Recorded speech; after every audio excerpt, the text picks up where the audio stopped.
갈라디아서 3장 6절부터 14절.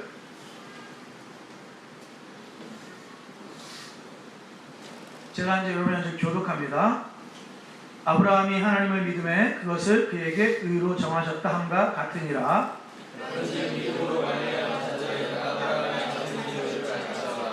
또 하나님이 이방을 믿음으로 말미암아 의로 정하실 것을 성경이 미리 알고 먼저 아브라함에게 복음을 정하되 모든 이방인이 너로 말미암아 복을 받으리라 하였느니라.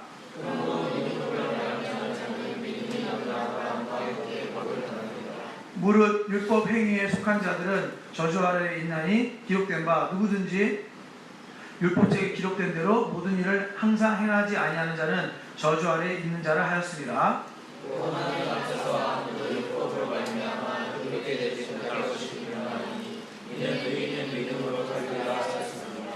율법은 믿음에서 난 것이 아니니 율법을 행하는 자는 그 가운데서 살리라 하였느니라.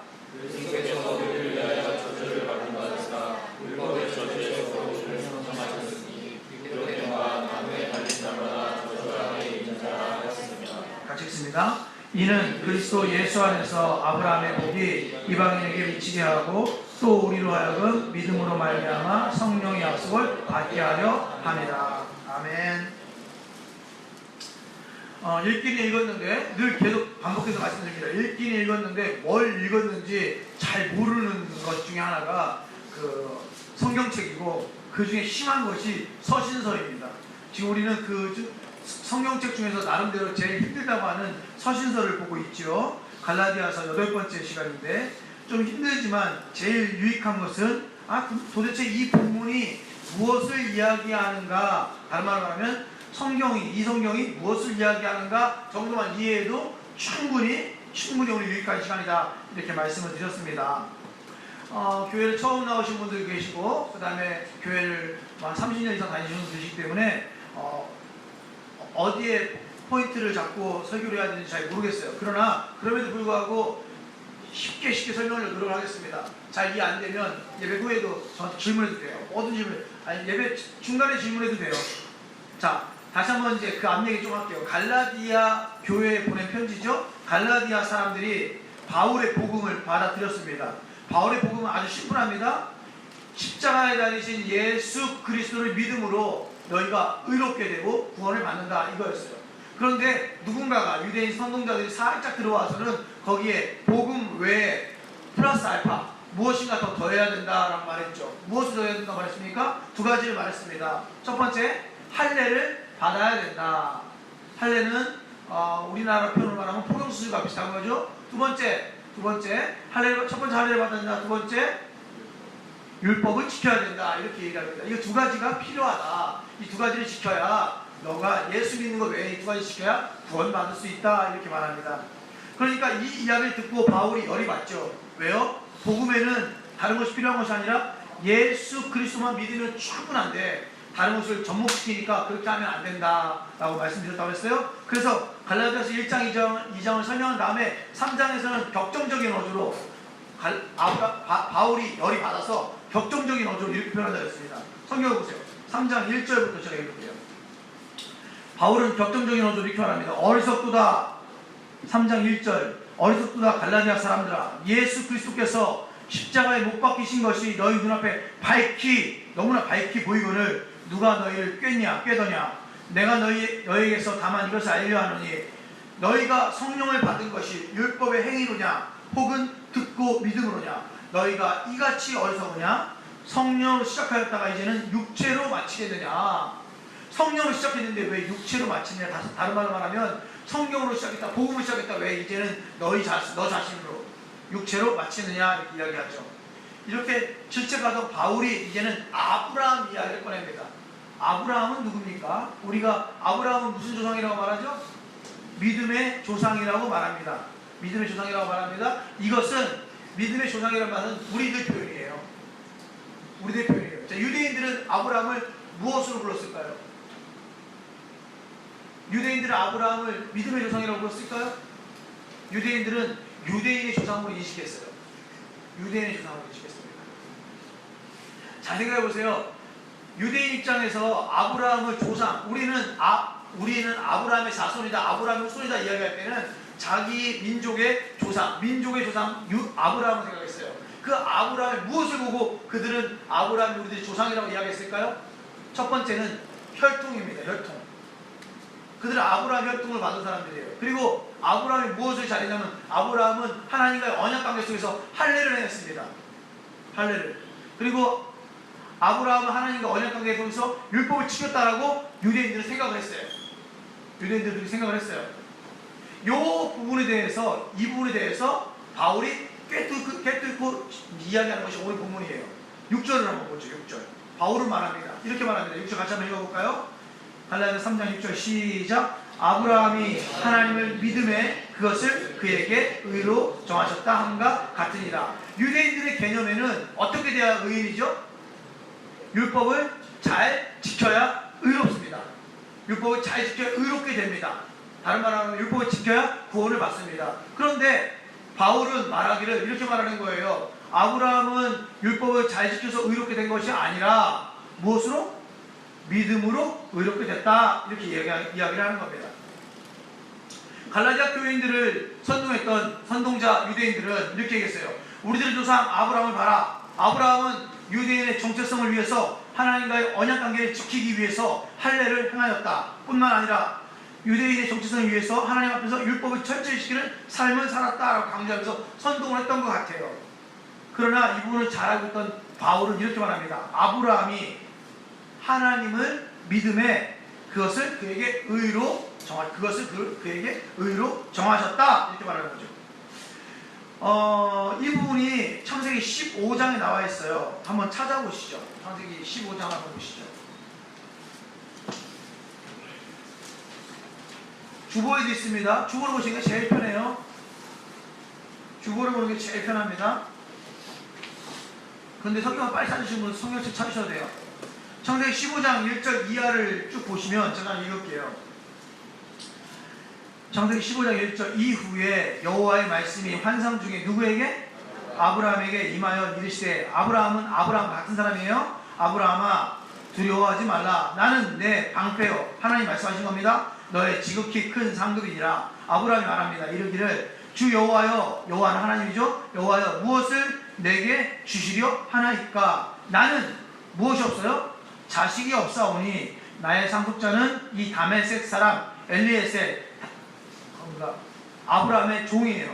엘리에셀입니다. 이렇게 얘기했어요. 아브라함이 또 이르되 주께서 내게 씨를 주지 아니하시면, 씨는 후손 자손을 말해요. 아들 자녀를 말합니다. 씨를 주지 아니하셨으니 내 집에서 길린 자 엘리에셀이죠. 종입니다. 엘리에셀이 내 상속자가 될 것입니다. 이렇게 말해요. 그러니까 여호와께서 말씀하시기를, 하나님께서 말씀하시기를 그에게 임하여 이르시되 그를 밖으로 끌고 나가요. 그 사람이 네 상속자가 아니라 내 몸에서 날 자. 내 몸에서 날 자가 누구예요? 아들을 말합니다. 내 몸에서 날 자가 내 상속자가 되리라 하시고 그를 이끌고 밖으로 나가 이르시되 하늘을 우러러 무별을 셀 수 있나 보라. 하늘을 봐라. 별이 얼마나 많냐 이런 얘기죠. 또 그에게 이르시되 내 자손이 이와 같으리라. 자손이 이처럼 많을 것이다. 지금 아브라함의 자손은 몇 명이에요? 아브라함의 자손은 몇 명이에요? 없습니다. 아브라함의 자손은 지금 한 명도 없어요. 그런데 그 나이 많은 아브라함을 데리고 들판에 나가서 하늘을 보라는 거예요. 하늘을 보니까 별이 엄청 많죠. 그 별을 보면서 하나님께서 말씀하시기를 아브라함아 저 별들을 봐라. 너의 자손이 저렇게 많을 것이다. 이렇게 얘기하는 거예요. 말 됩니까? 안 됩니까? 말이 안 되는 이야기를 하나님께서 하셨어요. 그 이야기를 아브라함이 듣고 보세요. 내 자손이 이와 같으리라 라고 말하니까 아브라함이 보세요. 여호와 하나님이죠. 하나님을 믿으니 여호와께서 이를 그의 의롭다 의로 여기셨다. 이게 오늘 창세기 15장의 이야기입니다. 이 이야기는 무슨 말이냐? 쉽게 말하면 이런 거예요. 아브라함은 하나님의 말씀을 그냥 그대로 믿었다는 거예요. 아브라함은 하나님의 말씀을 그냥 믿었다는 거죠. 그 하나님의 약속 말씀을 그냥 믿으니까 하나님께서 그래 너 참 의롭구나, 너 참 다른 말로 선하구나, 정의롭구나 이렇게 선하다 인정했다는 겁니다. 그것이 바로 오늘 본문의 내용입니다. 어떻게 해요? 아브라함의 무엇을 의롭다 여겼다고요? 아브라함의 믿음을 의롭다 여겼다는 거예요. 자녀가 하나도 없는데도 불구하고 주님께서 말씀하시니까 자손이 무별처럼 많아질 것을 믿었다는 것입니다. 그 믿음을 하나님께서 의롭게 여겨주셨다 이 말이에요. 이 본문하고 똑같은 내용이 신약에 나와요. 보시죠. 성경 보시든지 주보를 보시든지 로마서 4장 17절에서 22절에 똑같은 내용이 나와요. 제가 읽어드릴게요. 창세기와 똑같습니다. 그런데 이것은 바울의 표현이에요. 똑같은 내용입니다. 기록된 바 내가 너를 많은 민족의, 너가 아브라함입니다. 내가 너를 많은 민족의 조상으로 세웠다 하신 것 같으니 그가 믿은 바 하나님은 죽은 자를 살리시며 없는 것을 있는 것으로 부르시는 이시니라. 아브라함이 바랄 수 있어요 없어요? 바랄 수 없는 중에 바라고 믿었어요. 자기가 나이가 많아서 자기가 애를 낳을 것이라고 생각도 못했던 거예요. 그리고 또 자기가 지금 자녀가 없으니까 자녀는 없을 거라고 생각했습니다. 바랄 수 없는 중에 바라고 믿었으니 이는 내 후손이 이같으리라 이같이 많을 것이다 하신 말씀대로 많은 민족의 조상이 되게 하려 하심이라. 그가 100세나 되어 자기 몸이 죽은 것 같고 사라의 태는 사라의 자궁을 말합니다. 사라의 태가 죽은 것 같음을 알고도 믿음이 약하여지지 아니하고 믿음이 없어 하나님의 약속을 의심하지 않고 믿음으로 견고하여 져서 하나님께 영광을 돌리며 약속하신 그것을 또한 능히 이루실 줄 확신하였으니 그러므로 그 믿음을 보고 그것이 누구에게? 하나님에게 의로 여겨졌느니라. 이런 뜻이에요. 이 말은 쉽게 말하면 이런 뜻입니다. 쉽게 말하면 아브라함은 바랄 수 없는 중에 자기가 전혀 자녀 낳을 거를 자기 와이프인 사라가 자녀 낳을 것을 전혀 바랄 수 없는 중이었는데 어떻게 했다? 하나님의 말씀 그대로 될 것이라고 믿었다라는 거예요. 그 믿음을 보고서 하나님은 너 참 의롭구나 라고 칭해줬다는 겁니다. 그렇다면 유대인들이 말하는 할례는 언제 행해졌을까요? 할례는 아브라함 때부터 시작했습니다. 그런데 아브라함 때 언제쯤에 시작했을까요? 할례는 그것이 바로 창세기 17장입니다. 주보를 보시면 되고요. 성경책 보셔도 돼요. 창세기 17장 9절 10절에 이 할례가 처음으로 나옵니다. 제가 읽어드릴게요. 같이 읽을까요? 창세기 17장 9절 10절 시작. 하나님이 또 아브라함에게 이르시되 그런즉 너는 내 언약을 지키고 내 후손도 대대로 지키라. 너희 중 남자는 다 할례를 받으라. 이것이 나와 너희와 너희 후손 사이에 지킬 내 언약이니라. 할례를 받으라. 이것이 내 언약이다. 그러면 할례를 받은 사람은 내 백성이 되고 이렇게 나오는 거죠. 그러면 그 다음에 율법은 언제 처음 유대인들이 받았을까요? 율법의 대명사. 율법하면 누가 떠오릅니까? 누가 떠올라야죠. 누가 떠오르죠? 모세가 떠올라야죠. 우리 모세가 하나님께 무엇을 받았죠? 10계명. 그게 이제 율법이지 않습니까? 10계명을 받았죠. 그리고 모세오경을 토라라고 말해서 율법이라고 말합니다. 그러면 모세는 아브라함이 나이가 많을까요? 모세가 많을까요? 다른 말로 말하면 누가 더 연배가 높아요? 아브라함이 몇백 년 높아요. 근데 사람들 가운데 모세가 너무 유명하니까 가끔 아브라함보다 모세가 먼저인 줄 아는 착각하는 사람도 있는데 아브라함이 몇백 년 빠릅니다. 아브라함은 창세기 12장부터 아브라함 이야기가 나오는데 모세 율법을 언제 받죠? 출애굽기 20장에 받아요. 정리할게요. 이렇습니다. 보세요. 아브라함을 의롭다 칭한 것은 창세기 몇 장이라고 말씀드렸죠? 모르셔도 돼요. 지금 모르셔도 돼요. 15장이라고 말씀드렸어요.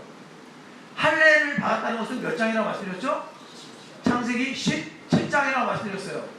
율법은 몇 장 때 받았다고 그랬죠? 출애굽기 20장 때 받았다고 그랬어요. 다시 정리합니다. 이런 거예요. 아브라함이 믿음으로 이렇게 되었다. 이 구절 이후에 20년 정도가 지나서 아브라함은 할례를 받았습니다. 무슨 말씀인지 아시겠죠? 아브라함이 믿음으로 의롭게 된 이후에 거의 한 400년이 지난 다음에 몇백 년이 지난 다음에 모세가 율법을 받습니다. 그런데 몇백 년 후 사람이 유대인들은 아브라함을 평가하는데 이렇게 평가한다는 거예요. 아브라함은 할례를 받아서 의롭게 됐다. 이렇게 평가한다는 거예요. 아브라함 평가는 이렇게 평가한다는 거예요. 아브라함은 율법을 지켜서 아브라함은 이렇게 됐다. 아브라함이 있을 때는요, 율법이라는 게 죄송합니다, 없었어요. 그런 것 자체가 존재하지 않았어요. 그러니까 아브라함 때 아브라함은 무엇으로 이렇게 됐느냐? 할례도 아니고 율법도 아니라는 겁니다. 무엇 때문에? 믿음으로 됐다는 것이 지금 바울의 논리예요. 그게 바울의 논리입니다.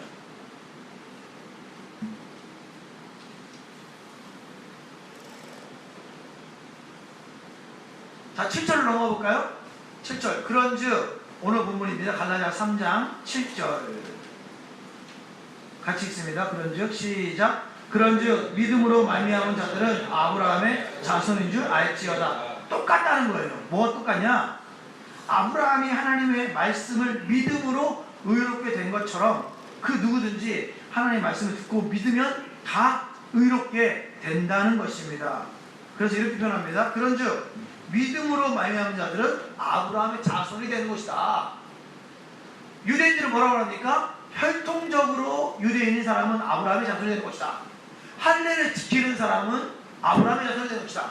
율법을 지키는 사람은 아브라함의 자손이 되는 것이다. 유대인의 말인데, 그 유대인의 말인데 바울은 뭐라고 하니까? 그거 아니다. 무엇으로? 믿음으로 말미암는 자는 누구의 자손이 된다고요? 아브라함의 자손이 된다는 거죠. 우리가 믿음의 조상이라고 말하는 이유가 바로 이 부분입니다. 우리가 하나님과의 관계 속에서 믿음이 있으면 우리도 아브라함처럼, 믿음의 조상인 아브라함처럼 우리도 믿음으로 하나님께 나아갈 수 있고 하나님과 관계가 형성될 수 있다는 거죠. 이 당시 이 표현은요, 충격적인 표현입니다. 왜 그럴까요? 그때는 전부 다 유대인 전체, 이방인 전체가 다 무엇을 생각했어요? 율법을 지켜야 유대인이 된다고 생각했어요. 할례를 지켜야 유대인이 된다고 생각했어요. 그런데 거기에 큰 폭탄을 던지는 거죠. 믿음으로 이렇게 된다. 이 말은 충격적인 표현입니다. 지금은 죄송합니다. 지금은 이 말이요, 참, 이 말 때문에 짜증나요. 저는 이 말 때문에 짜증나요.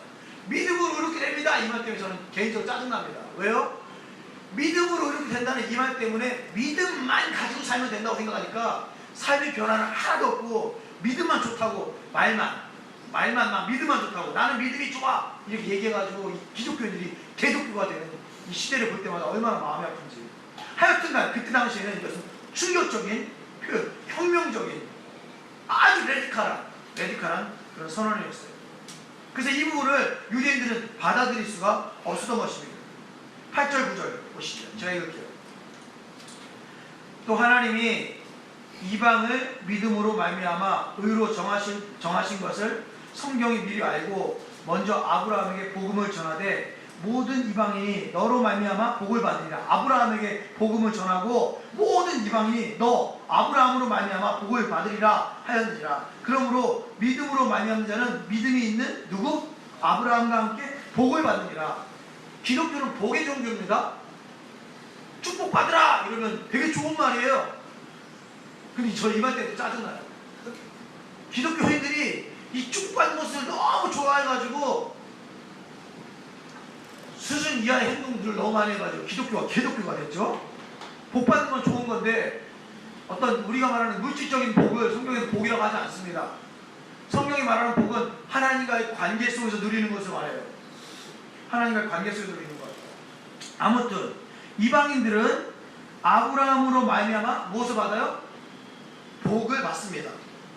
또한 아브라함과 함께 이 복을 받습니다. 성경 그렇게 말해요. 정확하게 아브라함으로 말미암아 복을 받고 아브라함과 함께 복을 받는다 이렇게 말합니다. 그런데 이 부분이 성경에 적혀있는 것은 맞는데요, 좀 이상하지 않습니까? 여러분 가만히 생각해보세요. 좀 이상하지 않아요? 성경에 적혀있으니까 무조건 아멘 하면 좀 이상하죠? 예를 들면 아브라함과 함께 복을 받는다 이러면 이해가 되죠. 복을 받는데 아브라함과 함께 복을 받는다 이해가 되잖아요. 그런데 아브라함으로 말미암아 복을 받는다 좀 이상하지 않습니까? 여러분 상식적으로 우리는 누구로 말미암아 복을 받아야 돼요? 예수 그리스도로 말미암아 복을 받아야 되잖아요. 그런데 아브라함, 성경에 기록되어 있어요. 진짜 아브라함으로 말미암아 복을 받는다 이렇게 쓰여 있거든요. 좀 이상하지 않습니까? 이 부분이 어디 써 있냐? 창세기 12장 3절에 적혀 있어요. 여러분 주보를 보세요. 12장 3절 주보에 있는 걸 같이 한번 읽어볼까요? 12장 3절 시작. 너를 축복하는 자에게는 내가 복을 내리고 너를 저주하는 자에게는 내가 저주하리니 땅의 모든 족속이 너로 말미암아 복을 얻을 것이라 하신지라. 너가 누구예요? 아브라함입니다. 하나님이 아브라함에게 이렇게 말했어요. 너를 축복하면 복을 내리고 너를 저주하면 내가 저주하겠다. 세상의 모든 사람이 아브라함 너로 말미암아 복을 받으리라 이렇게 이야기를 진짜 하나님이 하셨어요. 그러면 뭐 하나님 직접 하신 얘기니까 좀 불만이 있지만 아멘 해야죠. 뭐 어떻게 방법이 없잖아요. 하나님이 그랬으니까 그런가 보다 좀 불만이 있지만 그런가 보다 아브라함으로 말미암아 내가 복을 받나? 이렇게 생각할 필요가 있습니다. 또 보시죠. 또 보세요. 그런데 조금 다른 구절이 있어요. 창세기 22장 18절입니다. 여러분 주보에 있어요. 주보에 있는 것을 읽죠. 주보를 보세요. 찾기 못 잡으니까 주보를 보세요. 창세기 22장 18절 시작. 또 내 씨로 말미암아 천하 만민이 복을 받으리니. 내가 누구예요? 내가 아브라함입니다. 내 씨가 누굴까요? 씨? 누군지는 잘 몰라요. 누군지는 잘 몰라요. 근데 이 씨가 영어로 봐도 단수고 그 앞에는 복수로 나오다가 씨라는 표현을 나오면서 후손 자손이 복수로 나오다가 씨라는 단어로 나오면서 단수로 나와요. 그러니까 누군지는 모르겠는데 아브라함의 자손 중에 한 명이에요. 그 한 명으로 말미암아 복을 누리게 된다는 겁니다. 이게 하나님께서 아브라함에게 한 얘기예요. 그 밑에 구절 창세기 26장 4절 같이 한번 읽습니다. 이것도 여기서 자손이라는 단어가 단수예요. 같이 있어요. 시작. 내 자손을 하늘의 별과 같이 번성하게 하며 이 모든 땅은 내 자손에게 주리니 내 자손으로 말미암아 천하 만민이 복을 받으리라. 앞에는 복수인데 뒤에는 단수입니다. 무슨 말씀이냐면 이런 거예요. 보세요. 아브라함에게 인하여서 복을 받는 거 맞아요. 그런데 다른 구절에 보니까 내 후손으로 말미암아 또 복을 받는데요. 그러니까 이게 좀 둘이 한번 리믹스를 한번 시켜보세요. 그럼 뭐예요? 아브라함과 네 후손으로 말미암아 복을 받는다는 거잖아요. 하나님께 그렇게 표현한 거예요. 그렇게 표현을 했는데 이 C가 누구냐? 나중에 알게 됩니다. 오늘은 할 얘기 다음에 나오니까 지금 할 얘기는 없습니다. 이 C가 누구냐? 이 C는 단수인데 이 단수인 C는 예수 그리스도를 나타냅니다. 그러니까 하나님께서 말씀하시는 것은 너로 말미암아 너로 인해서 뒤에 오는 후손이 있는데 그 후손은 다 예수 그리스도다. 그 예수 그리스도로 말미암아 너로 말미암아 예수 그리스도가 오게 되고 그 예수 그리스도로 말미암아 어떻게 이방인들이 우리가 복을 누리게 될 것이다 이 말입니다. 이 말을 하는 거죠. 그래서 내 씨다 내 자손이로 말미암아 천하 만민이 복을 받는다 이렇게 표현합니다. 이 구절들은 아브라함과 아브라함의 자손 예수님과의 관계 그 안에서 이해를 하면 참 좋죠. 그래서 성경을 보세요. 오늘 본문을 보세요. 자세히 보셔야 됩니다. 성경을 자세히 보셔야 재밌습니다.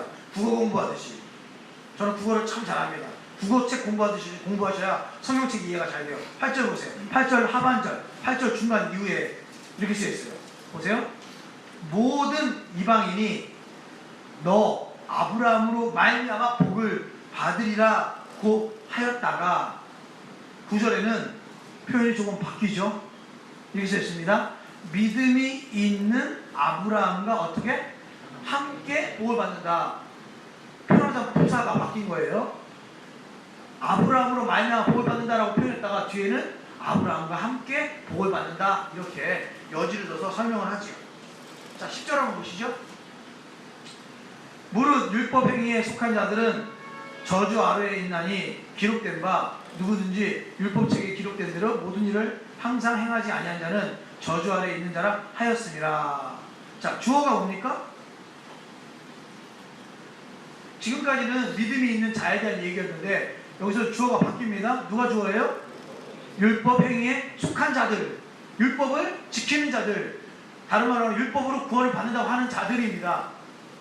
율법으로 구원을 얻는다고 하는 자들, 무릇 율법 행위에 속한 자들, 그들은 어디에 있다고요?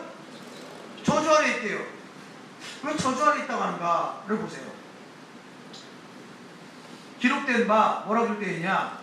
누구든지 율법책에 기록된 대로 모든 일을 항상 행하지 아니하는 자는 저주 아래에 있다. 이것은 신명기 27장 26절의 말씀 인용한 구절입니다. 여러분 성경책 보면 거기 기억 니은 디귿 니을 막 이렇게 써 있어요. 그 중에 하나를 보시면 신명기 27장 26절이라고 적혀 있어요. 제가 주보에 찾아놨죠. 같이 한번 읽어볼까요? 그 말씀 인용한 겁니다. 바울이 같이 한번 읽습니다. 신명기 27장 26절 시작. 이 율법의 말씀을 실행하지 아니하는 자는 저주를 받을 것이라 할 것이요 모든 백성은 아멘 할지니라. 율법의 말씀을 지키지 아니하면 저주를 받는다는 거죠.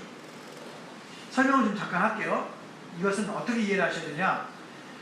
그냥 대충 설명하고 넘어가고 싶은데 뒤에 본문이 많아서 근데 이해 잘 못하시는 분이 있을 것 같아요. 여러분 중앙선 침범하면 중앙선 침범에서 일탈하면 벌금이 얼마죠? 안 해봐서 모르시는 분 계시네. 저는 저저번 주에 해가지고 딱지 6만 원을 띄었어요. 딱지 6만 원을 띄었어요. 여러분들 6만 원을 딱지를 띄었는데 이것도 재미있겠다. 여러분 혹시 알려주는 거예요. 학교 앞에 도로가 시속 40km 뭐 이렇게 써있는 거 보신 적 있죠?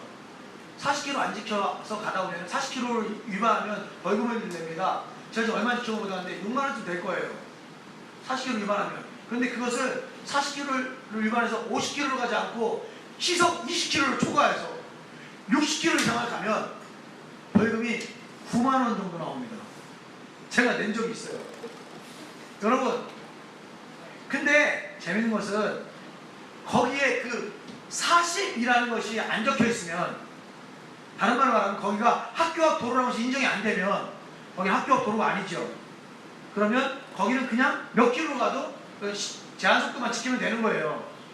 제가 그 앞에 62km로 지나갔는데 시내 주행이 60km나 70km지 않습니까? 그때 당시에 그러니까 보통 70km 이하는 안 걸리니까 다니면 문제가 전혀 없어요. 근데 제가 오랜만에 간 도로인데, 춘천동에서 오랜만에 간 도로였는데 그 도로가 40km가 찍혀있는 거예요. 나중에 보니까 62km가 제가 9만 원을 벌금을 냈습니다.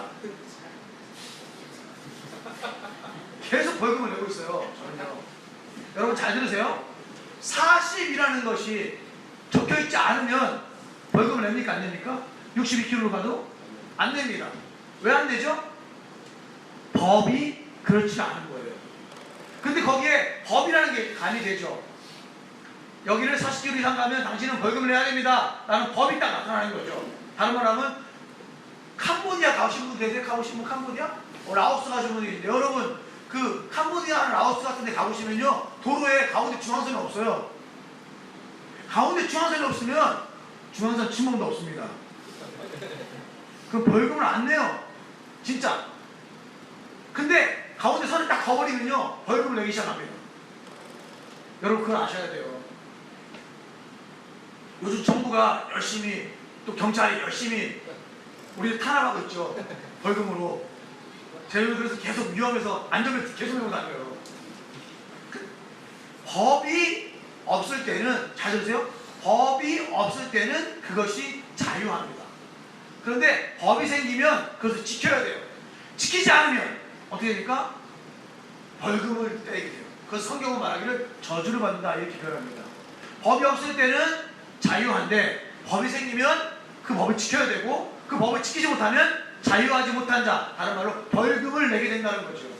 그러니까 성경은 이렇게 말해요. 하나님께서 법을 정하셨는데 그 법을 지키지 않으면 너희에게 저주가 임한다 라고 성경은 그렇게 말을 하는 거예요. 오늘 본문이 바로 그거예요. 오늘 본문이 바로 그겁니다.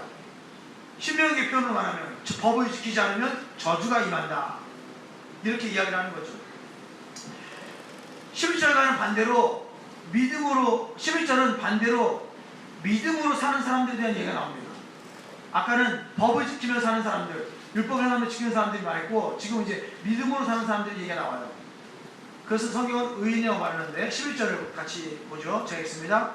또 하나님 앞에서 아무도 율법으로 말미암아 의롭게 되지 못할 것이 분명하니 이는 의인은 믿음으로 말미암아 믿음으로 살리라 하였습니다. 11절에는 믿음으로 사는 사람이 나와요. 그 전에 법에 대한 얘기 다시 합니다. 2장에서 나왔던 얘기인데, 율법을 다 지키면, 다시 한번 말씀드릴게요. 율법을 다 지키면 그 사람은 하나님 앞에서 구원을 받을 수가 있을까요? 없을까요? 구원을 받을 수 있습니다. 율법을 다 지키면요. 우리로 말하면 이런 거예요. 우리로 말하면 모든 법, 세상의 모든 법을 다 지키면 구원을 받습니다. 다른 말하면 선하게 사는 것이 되는 거죠. 모든 법을 다 지키면. 그런데 하나님의 법은 세상의 법과 다릅니다. 물론 세상의 법도 다 지키지 못해요. 그러나 하나님의 법은 세상의 법과 달라요. 어떻게 다르냐면 세상의 법은 겉으로 드러나는 것. 예를 들면 내가 효석이를 미워하는 것이 세상의 법으로는 죄인가요? 아닙니다. 세상에서는 내가 효석이 미워하는 것은 죄가 아니에요. 근데 하나님의 법에서는 내가 효석이 미워하면 그것이 죄가 돼요. 예를 들면 여기서 제가 우리 한비치를 제가 너무나 사랑해서 음란한 생각을 한비치를 생각하면서 음란한 생각을 했다고 가정해보세요. 그러면 저기 한비치를 보고 음란한 생각을 하는 것은 제가 세상 가운데서 세상 법으로는 죄인가요? 죄가 아닙니다. 그럼 하나님의 법으로는 죄예요. 왜 죄죠? 하나님의 법은 마음에 품는 것도 죄입니다. 마음에 품는 것도 죄예요. 마음으로 미워하는 것도 죄고 마음으로 음란한 생각하는 것도 죄입니다. 마음으로 남의 물건을 탐하는 것도 죄예요. 그러니까 하나님의 법의 잣대에 딱힘 되면 세상 가운데 어느 누구도 자유할 자가 어느 누구도 구원받을 자가 없다는 것이 성경의 진리예요. 성경은 그렇게 말합니다. 그래서 새로운 법이 너에게 주어지는데 그 새로운 법은 무엇이냐? 그것은 바로 세상의 모든 율법을 다 지키신 분이 있다. 그 지키신 분과 함께 연합해서 네가 구원을 받았으면 좋겠다는 거예요. 그것을 무엇이라고 하냐? 그것을 너의 모든 죄를 짊어지신 분, 다른 말로 말하면 예수 그리스도, 그분에게 너의 모든 죄를 덮어씌워서 전가시키고 그를 죽이고 그가 죄의 대가로 죽게 하고 너는 살아라.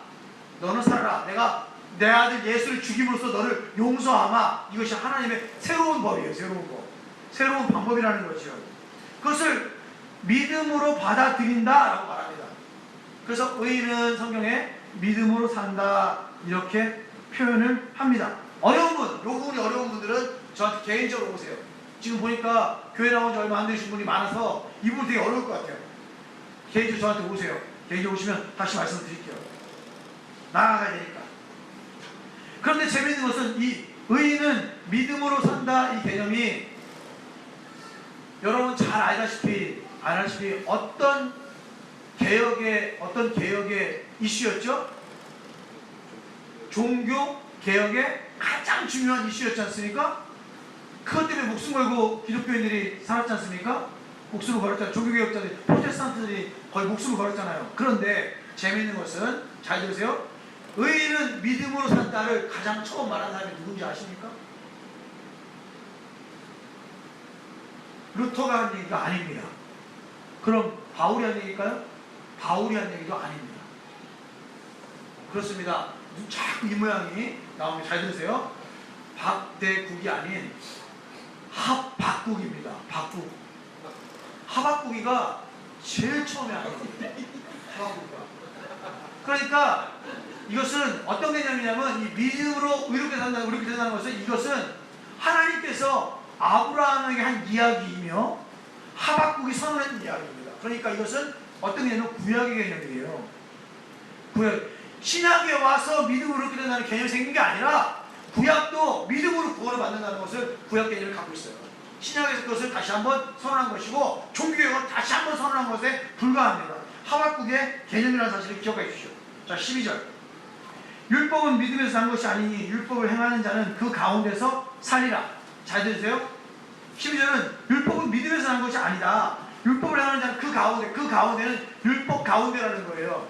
자, 믿음 안에서 산 자는 믿음 안에서 살고 율법 안에서 산 자는 율법 안에서 산다는 거예요. 그러니까 믿음으로 사는 사람은 믿음 안에서 살고 율법으로 사는 사람은 율법으로 산다는 얘기입니다. 이 이야기는 이런 이야기예요. 보세요. 믿음으로 사는 자가 믿음 안에 살듯이 율법을 행하는 자는 율법 안에 산다는 것이며, 다른 말로 믿음으로 사는 자가 믿음 안에서 자유롭게 살듯이 율법을 하는 자는 율법 안에서 종으로 산다는 것이며, 다른 말로 믿음으로 사는 자가 믿음 안에서 의인의 삶을 누리듯이 율법을 하는 자는 율법 안에서 죄인의 삶을 산다는 겁니다.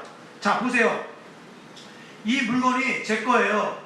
근데 여러분 이 물건을 도둑질을 하고 싶어요. 도둑질을 하고 싶어요. 그런데 도둑질을 안 하는 방법이 있어요. 두 가지 방법이 있습니다. 하나는 뭡니까? 법을 지키는 거예요. 도둑질하면 나쁜 죄다. 나쁜 죄야. 그러니까 도둑질하면 안 돼. 라고 법을 지키는 방법이 있습니다. 첫 번째 방법. 두 번째 방법은 뭘까요? 두 번째 방법은 의로운 방법이에요. 뭐냐면 나는 의인이야. 나는 죄를 안 짓는 사람이야. 그런데 도둑질할 수 없어. 이 개념이에요. 자, 어떤 죄를 저지르는 데 있어서 그 죄의 문제를 저지를 때 법으로 그거 하면 안 돼. 그러니까 지키는 종의 삶을 살 것이냐, 아니면 난 자유롭게 할 수 있어. 그런데 그것은 죄잖아. 그러니까 난 자유롭게 그거 안 할래. 라고 의인의 삶을 살 것이냐, 결단의 문제라는 거죠. 이 부분이에요. 이 부분을 성경은 이렇게 표현합니다. 이 부분은 의인은 믿음으로 살고 죄인은 율법을 지키는 자는 율법을 지키면서 산다. 이렇게 표현하는 거죠. 안타깝지만 지금 기독교인 가운데, 특히 우리 교회에도 있어요. 기독교인 가운데 우리 교회에도 있지만 기독교인 가운데 이런 사람이 많습니다. 여전히 기독교인으로서 예수를 믿음에도 불구하고 프로테스탄트로서 종교개혁자의 후손임에도 불구하고 여전히 율법 가운데 사로잡혀서 하면 안 돼 이것을 해 라는 율법에 사로잡혀서 그것을 지키는데 연연하며 사는 사람들 있어요. 예배를 왜 드립니까? 예배를 드려야 되기 때문에 드립니까? 아닙니다. 예배를 드림이 기쁨이기 때문에 드리는 거예요. 여러분, 전도를 왜 합니까? 전도를 해야 되기 때문에 하는 겁니까? 아닙니다. 전도를 하는 것이 기쁨이기 때문에 하는 겁니다. 하는 것은 똑같아요. 지키는 것은 똑같아요. 근데 마음의 자세가 중요한 것입니다. 마음의 자세가. 물론 경건의 훈련이라는 거 해야 됩니다. 물론 거룩의 모습 지켜야 됩니다. 그러나 우선하는 것은 경건의 훈련을 하는 것이나 거룩한 모습을 지키는 것은 중요하지만 이것이 법을 지키려는 태도로 하는 것이 아니라 자원하는 기쁨. 내가 예수를 믿는 사람이니까 의인인데 경건하게 살아야지. 내가 예수를 믿는 사람이니까 의롭게 살아야 되니까 내가 거룩하게 살아야지 라는 것. 이것이 중요한 자세입니다. 신앙생활을 올가매는 것 안 좋습니다. 기독교인 가운데, 여러분 가운데 자기 자신을 올가매는 사람들이 많은데 그렇게 하지 마십시오. 진리를 알지니 진리가 우리를 자유케 합니다. 자, 13절. 그리스도께서 우리를 위하여 저주를 받은 바 되사. 같이 한번 읽어볼까요? 13절 시작. 그리스도께서 우리를 위하여 저주를 받은 바 되사 율법의 저주에서 우리를 속량하셨으니 기록된 바 나무에 달린 자마다 저주 아래에 있는 자라 하였습니다. 본문은 그리스도께서 우리를 위해 저주를 받았다고 말합니다. 여기서 말하는 저주는 원래 누가 받아야 되냐? 우리가 받아야 되는 거예요. 죄는 누가 졌죠? 우리가 졌잖아요. 우리가 저주를 받아야 됩니다. 그런데 죄악된 인생으로 사는 우리가 받아야 될 저주인데 예수님께서 우리의 죄를 대신 받습니다. 대신 받아요. 예를 들면 이런 거예요. 제 아들이 있어요. 혜인이가 엄청 잘못을 저질렀어요. 둘째죠. 혜인이가 엄청 잘못을 저질렀어요. 현이가 엄청 잘못을 저질렀어요. 엄청 잘못 저질렀는데 둘 다 잘못하면 아빠한테 맞아 죽을 것 같아요. 아빠한테 맞아 죽을 죄를 저지른 거예요. 무슨 죄가 있을까요? 애들 저한테 맞아 죽을 죄가 음란해요. 애들이 아주 음란해요. 아주 음란한 죄를 저질렀어요. 그런데 제가 이놈들 때리려 하다 보니까 너무 불쌍한 거야. 너무 불쌍해. 그러자 제 아들 건이가, 첫째가 딱 나오더니 이러는 거예요. 아빠, 제가 맞아 죽겠습니다. 제가 저들 대신 죽겠습니다. 이런 거예요. 똑같은 거예요. 하나님 입장에서 볼 때 독생하신 아들 예수 그리스도가 죽는 것은, 맏아들, 장자 되신 아들 예수 그리스도 죽는 것은 우리 모든 인류가 얼른 죽어야 되는데 우리 모든 인류의 죄를 대신 짊어져서 죽는다는 겁니다. 그게 바로 우리 대신 죽었다는 거. 우리를 위하여 죽으사, 다른 말 우리를 위하여 저주를 받으사 십자가에 달려 죽으심으로 속량하셨다. 지불했다는 거예요. 뭘? 대가를 지불했다. 자, 1,000원짜리 초코파이 얼마에 삽니까? 이 어려운 질문 어떻게 하셨어요? 1,000원짜리 초코파이는 얼마를 한다고요? 1,000원으로 살 수 있어요. 2,000원짜리 포카리 스웨트는 얼마를 내고 살 수 있죠?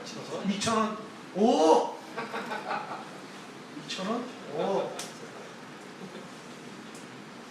생명을 주고 사야 되는 생명은 얼마를 줘야 될까요? 생명을 줘야 됩니다. 생명을 주고 사야 되는 생명은 생명을 줘야 되는 거예요. 하나님께서 우리를 사기 위해서 생명을 지불하십니다. 그 생명이 뭐냐면 예수 그리스도입니다. 그래서 유명한 말로 이남하 목사님이라는 분이, 이남수 목사님인가요? 그 목사님이 이렇게 표현했죠. 우리의 가치는 얼마이냐? 우리의 가치는 예수님 짤이다. 1,000원짜리 1,000원 지불하듯이, 2,000원짜리 2,000원 지불하듯이, 우리를 사기 위해서 하나님은 사망 가운데 지불을 하셨는데 얼마나 지불하셨냐면 예수님이라는 가치를 지불했다, 이렇게 표현해요. 그게 속량했다. 노예들이 쫙 있는데, 옛날에 노예들이 쫙 있는데, 이 노예들 가운데 이 노예 얼마예요? 그러니까 은 30이요. 은 30을 주면 이 노예를 살 수 있는 거예요. 하나님이 딱 보니까 죄를 너무나 많이 지은 인간들을 보니까 이 인간을 구원할 수 있는 유일한 방법은, 대가를 지불할 수 있는 유일한 방법은 바로 예수님을 지불해서 예수님을 죽이는 수밖에 없더라, 이거죠. 그래서 예수님을 지불합니다. 그것을 성경은 이렇게 말합니다. 저주를 예수님이 대신 받으시고 예수님이 우리 대신 죽으셨다, 이렇게 표현합니다. 그게 오늘 본문이에요. 뒤에 보니까 나무에 달린 자마다 저주 아래 있는 자이다, 이런 표현이 있어요. 여러분, 유대인들은 원래 사용 방법이 뭔지 아세요? 유대인들은 원래 사용 방법이 단순합니다. 아주 심플해요. 돌로 쳐 죽입니다. 돌 던져서 죽여버려요. 자, 돌로 던져서 죽인 다음에 그 사람을 저주하기 위해서 하는 방법이 있어요. 그게 뭔지 아십니까? 신명기에 표현해 보니까 나무에 달린 자마다 저주를 받게 됩니다. 하나님의 말씀이에요. 나무에 달린 자는 저주를 받게 된다. 이것이 하나님의 말씀이에요. 그래서 유대인들은 돌로 쳐서 죽인 사람을 나무에 달아버려요. 저주하기 위해서. 자, 로마인들의 사용법은 뭐죠? 여러 가지 있지만 그 중에 심한 죄를 저지른 사람들은 물론 십자가에 처형을 합니다. 유대인의 나무에 달리는 것과 십자가 처형과는 같은 겁니까? 다른 겁니까? 다른 겁니다. 같은 건 딱 하나예요. 나무에 달렸다는 거. 바울은 그것을 본 거예요. 분명히 다른 사건이지만 바울은 나무에 달렸다는 그 하나를 봅니다. 그래서 이 두 가지를 연결시켜요. 그래서 유대인의 나무에 다는 저주와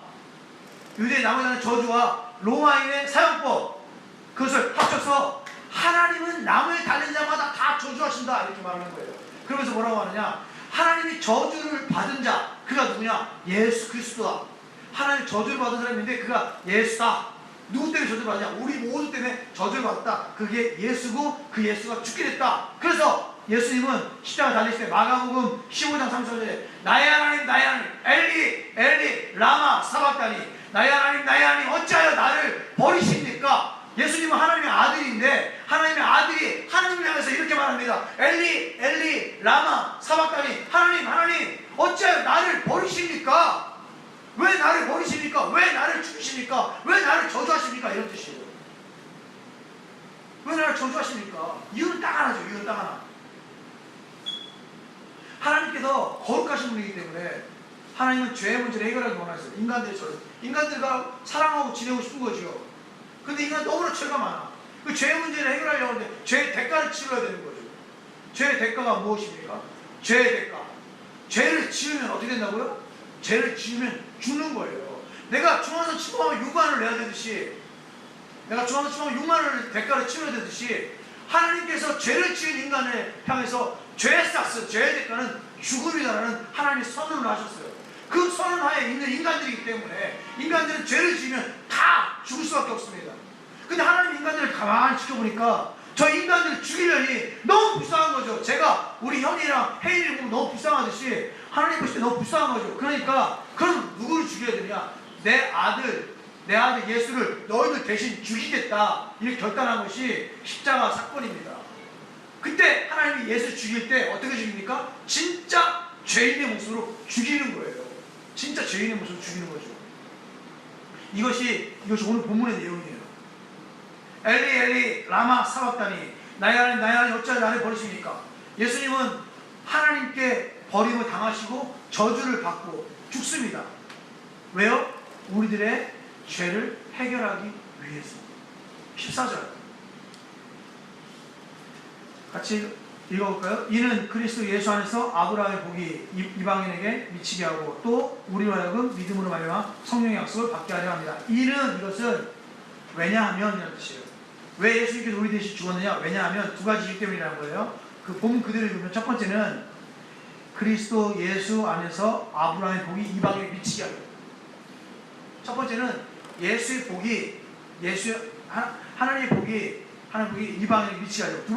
두 번째는 우리로 믿음 안에서 성령의 약속을 받게 하려고. 그것 때문에 예수가 죽었다는 겁니다. 이 얘기를 아브라함이 합니다. 정리하고 마칠게요. 좀 본문의 내용이 무슨 말인지 좀 어렵습니다. 어려워요. 그런데 재미있는 것은 저희가 설교를 한번 듣고 다시 한번 본문을 읽어보세요. 지금 제가 다시 하고 싶지만 시간이 가니까 여러분 다시 한번 읽어보세요. 그러면요 재밌게도 이해가 될 거예요. 정리해서 두 가지만 말씀드리고 마칠게요. 왜 오늘 바울은 계속해서 이 부분을 계속 이야기하는 걸까요? 갈라디아 교회를 하면서 왜 계속 이야기할까요? 무엇이 이렇게 바울을 심각하게 했을까요? 그것은 인간의 본성 때문입니다. 저번주에 말씀드렸던 그대로예요. 인간의 본성을 가만히 저 깊은 곳에 들여다보면 마지막에 남는 것이 있다니까요. 우리 찬양사역자가 얘기하는 것처럼 마지막 남는 것이 있다니까. 그게 뭐라고요? 자존심이라는 것이 있다는 겁니다. 하나님 앞에서 마지막까지 자존심을 세운다는 겁니다. 심지어는 하나님 앞에 똑바로 서가지고 서 있으면 자존심이 있습니다. 그저 공짜로 받기는 싫은 거예요. 그저 내가 무엇을 했다는 것을 보여주고 싶은 것입니다. 최소한 다른 걸 못해도 이건 해야 돼. 그게 뭡니까? 최소한 40일 금식 정도는 해야죠. 구원받으려면 40일 금식 정도는 해야지 라고 생각한다는 거예요. 인간의 마음속 깊은 곳에 최소한 40일 특별 새벽 기도회는 해야지. 최소한 성경책 한 번 정도는 읽어야지. 1년에 최소한 내가 이 교회에 헌금을 해야지. 최소한 내가 전도를 좀 많이 해야지. 무엇인가 하나님 앞에서 내어놓을 게 있어야 된다는 거예요. 자기 자신이. 이게 인간의 본성입니다. 그 중에 가장 심각한 게 뭔지 아십니까? 최소한 내가 착해야지. 내가 착해야 구원을 받는 거지. 이런다는 거예요. 내가 뭘 해야 구원을 받는다. 내가 교회를 20년을 다녀야 구원을 받는 거지. 라는 것이 기독교인들이 하나님 앞에 가지고 있는 가장 저변에 딸려있는 자존심이라는 거예요. 하나님 말씀하십니다. 그것은 기독교가 아니라는 거예요. 그것은 신앙이 아니라는 거예요. 그것은 너의 의라는 겁니다. 그것은 너의 자존심이라는 겁니다. 그렇게 하지 말라는 것이에요. 하나님은 그거 가지고 나한테 나오지 말라는 거예요. 그거 아무것도 아니라는 거예요. 그냥 너의 모습 그대로 나오면 내가 너를 너무나 사랑하기 때문에 그저 품어주시겠다는 겁니다. 아무것도 할 필요 없다는 거예요. 내 안에 나와서 믿음으로 나오면 된다라는 거예요. 누가복음 18장에 죄인 세리가 하나님께 나와서 세리는 머리를 써서 감히 눈을 들어 하늘을 쳐다보지도 못하고 다만 가슴을 치며 이러기를 하나님이여 나를 불쌍히 여기소서 나는 죄인입니다 라고 고백만 하면 하나님께서 그래 너 참 의롭구나 너 참 선하구나 이제부터는 율법 아래서 선하게 살려고 하지 말고 네가 의인이 됐으니까 의인답게 멋지게 살아라 라고 하나님께서 말씀해 주신다는 거죠. 이 싸움입니다. 하나님 앞에서 1대1로 딱 서가지고 내가 이 정도 했으니까 하나님 이 정도 했으니까 나 구원해 주셔야죠 라고 하나님께 말한다면 하나님 야 그거 아무것도 아니야 그거 의미 없어 라고 하나님께서 말씀하신다는 겁니다. 하나 더 이야기하고 마칠게요. 사랑하는 성도 여러분 잘 들으세요. 정말 예수님 한 분만으로 만족하십니까? 정말 하나님 한 분만으로 만족하십니까? 정말 복음 하나로 만족하십니까? 신앙인 우리들은 날마다 고백하지요. 하나님 한 분만으로 예수님 한 분만으로 충분하다 만족한다라고 말하죠. 근데 정말 충분하시나요? 정말 만족하십니까? 정말 만약에 하나님이 여러분 편이라면 세상의 인기, 명예, 재력, 가정, 자녀까지 아무것도 없다면 심지어는 머리끝부터 발끝바닥까지 다 아프고 집은 간신히 누울 정도 비좁고 아이들은 늘 깨어났 다면 말썽 피우는 그런 상황이라도 여러분 예수님 한 분만으로 만족하십니까? 성경은 말하는 겁니다. 잘 들으세요. 너희가 율법 가운데 살 때에는 이렇게 심각한 죄인이었다. 더럽고 추악한 죄인이었다. 그럼에도 불구하고 하나님께 너희를 사랑해 주셔서 너희 대신 예수님을 죽이심으로 너희를 이만큼 사랑한다. 죄에 대해서 내가 얼마큼 심각한 죄인인지를 깨달을수록 내가 구원받은 것이 얼마나 귀한 것인지 알게 될 거죠. 그래서 그때 느끼게 되는 거죠. 아, 내가 구원받은 것이 정말 귀하구나 라고 느끼게 되는 거죠. 그래서 그때 고백하는 것이 아, 주님만으로 충분합니다. 하나님 한 분만으로 충분합니다. 복음 때문에 저는 만족합니다 라고 이야기를 할 수 있다는 겁니다. 그래서 기독교인들은 다른 것에서 관대할 수 있고 다른 부분에 대해서 용납할 수가 있는 것이죠. 왜요? 예수님이 우리를 구원해 주셨고 예수님이 우리를 사랑해 주셨는데 무엇을 용서 못하고 무엇을 관대하게 바라보지 못합니까? 전부 다 용서할 수 있고 관대하게 바랄 수 있는 거죠. 신앙이라는 것은